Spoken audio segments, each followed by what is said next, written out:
ఈరోజు మనం ఎంతో హెల్తీ టేస్టీగా ఉండే మిల్లెట్ కట్లెట్స్ని ఎలా తయారు చేయాలో చూద్దాం. నా ఛానల్ కనుక నచ్చితే మీరు తప్పకుండా సబ్స్క్రైబ్ చేయండి. ముందుగా ఉడికించిన బంగాళదుంపలు, పచ్చి బఠానీ, క్యారెట్, బీట్రూట్లను ఒక బౌల్లో తీసుకొని వాటిని కచ్చాపచ్చాగా మ్యాష్ చేసుకోవాలి.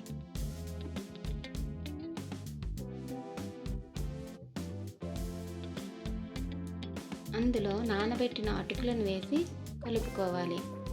తరువాత అల్లం, ఒక పావు కప్పు గోధుమ నూక, పావు కప్పు ఓదల పిండి, పసుపు, కారం, ఉప్పు, జీలకర్ర పొడిని వేసి ఒక చపాతీ ముద్దలా తయారు చేసుకోవాలి.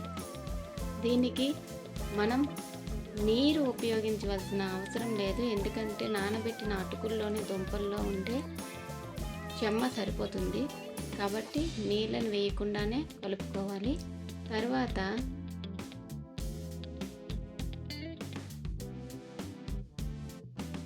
వీటిని చిన్న చిన్న ఉండలుగా చేస్తూ మనకు నచ్చిన సైజులో కట్లెట్లా షేప్ చేసుకోవాలి.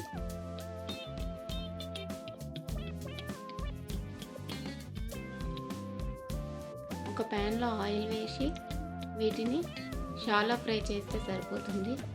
మంట సిమ్లో పెట్టి మాత్రమే ఫ్రై చేయండి, మంట అస్సలు హైలో పెట్టొద్దు.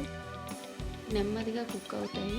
బయటంతా క్రిస్పీగా ఉండి లోపలంతా సాఫ్ట్గా ఉండి ఎంతో హెల్తీగా ఉండే మిల్లెట్ కట్లెట్స్ రెడీ అయిపోయి వీటిని ఎవరైనా సరే తినొచ్చు.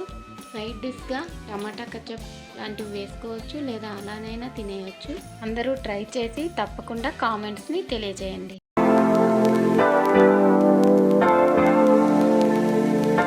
ఛానల్ ని సబ్స్క్రైబ్ చేయొచ్చు కదా. మళ్ళా అడుగుతున్నా, దయచేసి సబ్స్క్రైబ్ చేయండి.